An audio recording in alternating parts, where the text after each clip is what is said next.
नमस्कार, स्वागत है आप सभी का इंडिया न्यूज के डिजिटल प्लेटफॉर्म पे। बिहार की बड़ी खबरों पर विस्तार से चर्चा करेंगे। मैं हूं प्रियांशी।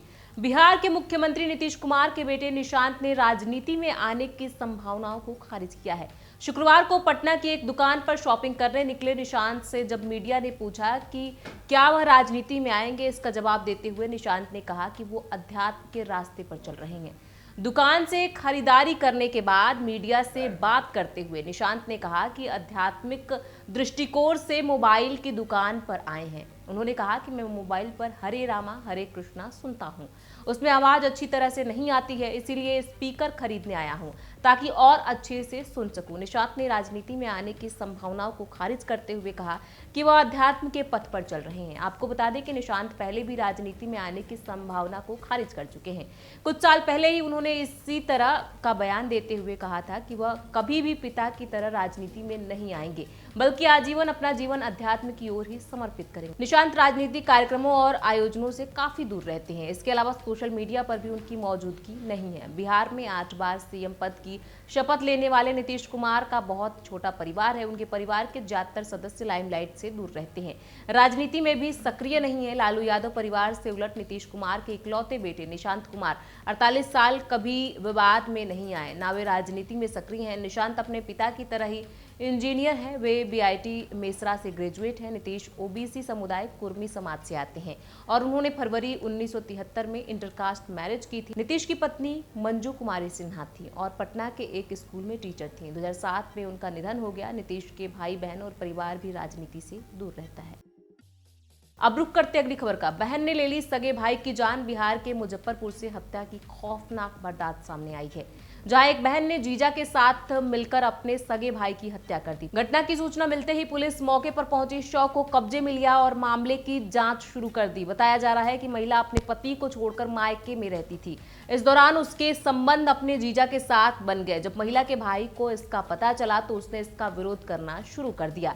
भाई के विरोध से परेशान होकर बहन ने उसे रास्ते से हटाने का प्लान बनाया और जीजा के साथ मिलकर अपने सगे भाई रितेश की हत्या कर दी और शव को ठिकाने पर लगा दिया। यह घटना कांटी थाना क्षेत्र के अंकुराहा खरगी गांव की है। बताया जा रहा है कि कोमल ने अपने जीजा संजीव सिंह समेत अन्य लोगों के साथ मिलकर अपने भाई की लोहे के रॉड से मारकर निर्मम हत्या कर दी। इतना ही नहीं, शव का अंतिम संस्कार भी कर दिया। मृतक रितेश की पत्नी ने इस घटना की शिकायत स्थानीय थाने में दर्ज कराई। पुलिस ने मामले की गहराई से जांच की और रितेश के घर से एफएसएल की टीम ने सबूत को इकट्ठा किया। एफएसएल जांच में साफ हुआ कि हत्या के बाद घर के फर्श से खून को पानी से धोया गया है। पुलिस शमशान घाट पहुंची और अधजले शव के टुकड़े उठाकर पोस्टमार्टम के लिए भेजे। शव के बिना पर पुलिस ने रितेश की बहन को हिरासत में ले लिया और सख्ती से उससे पूछताछ की। डीएसपी पश्चिमी अभिषेक आनंद ने बताया कि रितेश अपनी बहन के अवैध संबंध का विरोध करता था, जिसके चलते इस घटना को अंजाम दिया गया। परिवार में संपत्ति को लेकर भी विवाद चल रहा था। मारपीट के दौरान लोहे की रॉड लगने से रितेश गंभीर रूप से घायल हो गया। ज्यादा खून बह जाने से उसकी मौत हो गई। अब रुक करते अगली खबर का। बिहार के बेगूसराय में 5 दिनों के अंदर एक ही थाने के दूसरे सब इंस्पेक्टर का भी रिश्वत लेने का वीडियो वायरल। आपको बता दें कि वीडियो सामने आने के बाद जिले के एसपी ने आरोपी पुलिसकर्मी को सस्पेंड कर दिया है। इतना ही नहीं, एसपी मनीष ने आरोपी दरोगा अजय कुमार सिंह को तत्काल प्रभाव से निलंबित करते हुए विभागीय कार्रवाई शुरू कर दी है।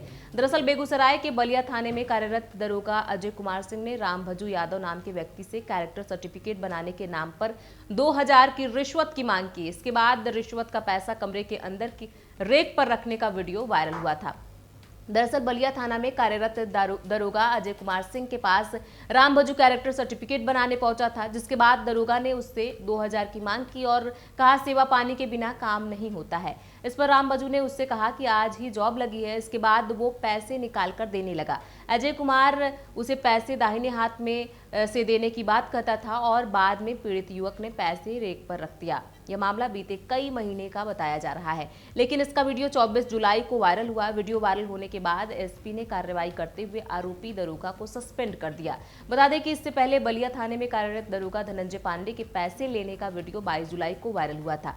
उन्होंने भी एसपी ने जुलाई 2023 को निलंबित कर दिया था। अब 5 दिनों के अंदर एक ही थाने के दूसरे दरोगा का घुसखोरी का वीडियो वायरल हुआ है, जिसके बाद एसपी ने यह कार्रवाई की है। दोनों पुलिसकर्मियों के निलंबित होने की खबर अब इलाके में चर्चा का विषय बना हुआ है। अब रुक करते अगली खबर का। पहले लल्लन सिंह को कहा अपशब्द, बवाल बढ़ने पर अपने बयान से पलटे अब्दुल बारी सिद्दीकी। केंद्रीय मंत्री राजीव रंजन सिंह उर्फ लल्लन सिंह द्वारा बजट को लेकर विधान परिषद में नेता प्रतिपक्ष राबड़ी देवी के विरुद्ध की गई अशोभनीय टिप्पणी को लेकर सत्ता पक्ष और विपक्ष के बीच तीखी नोकझोंक हुई। भोजनावकाश के बाद सदन की कार्यवाही शुरू होते ही राजद के सचेतक सुनील सिंह ने राबड़ी देवी पर केंद्रीय मंत्री द्वारा की गई टिप्पणी पर आपत्ति जताई। इस बीच सत्ता पक्ष के विरोध का प्रतिकार करते हुए राजद नेता अब्दुल बारी सिद्दीकी ने कहा कि लल्लन सिंह चोर हैं, बेईमान हैं, साधु हैं, महात्मा क्या है, सत्ता पक्ष के सदस्य है, जवाब दें। हालांकि सत्ता पक्ष और आसन की आपत्ति पर सिद्दीकी पलट गए। उन्होंने उप मुख्यमंत्री विजय सिन्हा के विरोध पर कहा कि मैंने यह बात केंद्रीय मंत्री राजीव रंजन सिंह और लल्लन सिंह के लिए कही ही नहीं थी। इससे पहले सुनील ने कहा कि पूर्व मुख्यमंत्री और नेता प्रतिपक्ष का अपमान किया गया है। इस पर सत्ता पक्ष की ओर से नीरज कुमार और अन्य सदस्यों ने कड़ी आपत्ति जताई। शोरगुल बढ़ते देख सभापति अवधेश नारायण सिंह ने हस्तक्षेप किया।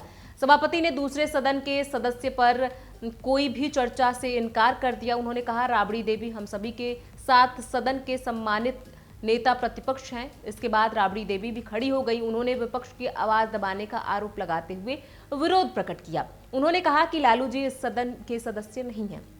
मुख्यमंत्री नीतीश कुमार ने महिला सदस्यों का अपमान किया है। अब रुक करते हैं अगली खबर का। बिहार में कम बारिश से लोग परेशान। बिहार के अलग अलग जिलों में सामान्य से 5% से कम 45% तक बारिश कम हुई है। इस बीच प्रदेश में 2-4 जिलों को छोड़कर फिलहाल आगामी 4 दिनों तक बारिश के आसार दिखाई नहीं दे रहे हैं। मौसम विज्ञान केंद्र पटना के अनुसार बिहार और आसपास के क्षेत्रों में कोई नया सिस्टम बनता नहीं दिख रहा है। वहीं मानसून का ट्रफ लाइन भी बिहार से काफी दूर होकर गुजर रहा है। इससे प्रदेश में सामान्य वर्षा नहीं हो रही है। लोग उमस भरी गर्मी से परेशान हैं और बारिश का इंतजार कर रहे हैं। हालांकि मौसम विज्ञान केंद्र पटना ने शुक्रवार को राज्य के 4 जिले नालंदा, नवादा, बक्सर और सिवान में बारिश का येलो अलर्ट जारी किया है। वहीं शेष जिलों में 31 जुलाई तक भारी बारिश की संभावनाएं नहीं है। दरअसल मानसून के अक्षीय रेखा बीकानेर, सीकर, ग्वालियर से होकर रांची होते हुए गुजर रही है, जिससे प्रदेश के कई जिलों में बादल छाए रहेंगे लेकिन जमकर बारिश नहीं होगी। हालांकि इस प्रभाव से दक्षिण बिहार के कुछ जिलों में हवा चलने के कारण तापमान में थोड़ी कमी आ सकती है, लेकिन उमस भरी गर्मी से राहत नहीं मिलेगी। बता दें कि बिहार में कई जिलों में सामान्य से बेहद कम बारिश हुई है। गत 25 जुलाई तक प्रदेश के 36 जिलों में औसत से कम बारिश हुई है। सहरसा, समस्तीपुर और वैशाली में 54% सबसे कम बारिश हुई है। इसके अतिरिक्त सारण में 53%, मधेपुरा में 49%, पटना में 48%, रोहतास में 43%, भभुआ में 46%, मुजफ्फरपुर में 45% कम बारिश हुई है। वहीं अररिया में 14%, अरवल में 5%, औरंगाबाद में 29%, बांका में 19%, भागलपुर में 39%, भोजपुर में 37%, बक्सर में 27%, पूर्वी चंपारण में 20%, गया में 23%, गोपालगंज में 24%, जहानाबाद में 31%, जमुई में 26%, कटिहार में 33% कम बारिश हुई है। ऐसे में किसानों के समक्ष धान रोपने की समस्या उत्पन्न हो रही है। किसान पंपिंग सेट से धान रोपने के जुगाड़ में हैं, जो काफी महंगे होते हैं। अब रुक करते हैं अगली खबर का। स्कूल टीचर पर नाबालिग छात्रों के साथ यौन शोषण का गंभीर मामला। बिहार के मुजफ्फरपुर में एक सरकारी स्कूल टीचर पर नाबालिग छात्राओं के साथ यौन शोषण का गंभीर आरोप लगा है। पीड़ित बच्चियों ने अपने परिजनों को बताया कि स्कूल के कासिफ सर उनके प्राइवेट पार्ट में कभी उंगली तो कभी पैंट में बार बार हाथ डालते हैं। इसके अलावा बच्चियों ने कहा कि सर धमकी देकर कहते हैं कि किसी को बताया तो स्कूल से नाम काट देंगे। इस मामले के सामने आने के बाद आरोपी टीचर अचानक छुट्टी लेकर फरार हो गया है। बीईओ प्रेमलता ने बताया कि प्रथम दृष्टया यह मामला सही पाया गया है। यह एक गंभीर मामला है। आरोपी के खिलाफ सख्त एक्शन लिया जाएगा। बताया जा रहा है कि घटना को लेकर इलाके के लोगों में भारी आक्रोश है। परिजनों का गुस्सा 7वें आसमान पर है। वह आरोपी टीचर की तलाश कर रहे हैं। आरोप है कि एक स्कूल के टीचर कासिफ रजा ने पहली कक्षा में पढ़ने वाली 5 बच्चियों के साथ घिनौनी हरकत की। बच्चियों ने रोते हुए अपने परिजनों को बताया कि कासिफ सर क्लास में उनके प्राइवेट पार्ट में उंगली और पैंट में हाथ डालते रहते हैं। इसके बाद बच्चियों के परिजन स्कूल पहुंचे और जमकर हंगामा किया। स्कूल के हेडमास्टर ने मामले की जांच की बात कही है। घटना को सुनकर बीईओ प्रेमलता ने स्कूल पहुंचकर जांच की और कार्रवाई का भरोसा दिलाया। हेडमास्टर की तरफ से आरोपी टीचर के खिलाफ एफआईआर दर्ज करा दी गई है। इस मामले पर आपको बता दें, एसडीएम पूर्वी अमित कुमार ने बताया कि बंदरा प्रखंड से मामला प्रकाश में आया है। इस मामले की जांच करवाकर नियमानुसार उचित कार्रवाई की जाएगी। इससे संबंधित अधिकारी को सारी जानकारी है। पूरे मामले पर नजर रखी जा रही है। बिहार की बड़ी खबरों पर विस्तार से चर्चा करते रहेंगे। इन खबरों पर आपकी क्या राय है, हमें कमेंट बॉक्स में लिख के जरूर बताएं। बहुत बहुत शुक्रिया।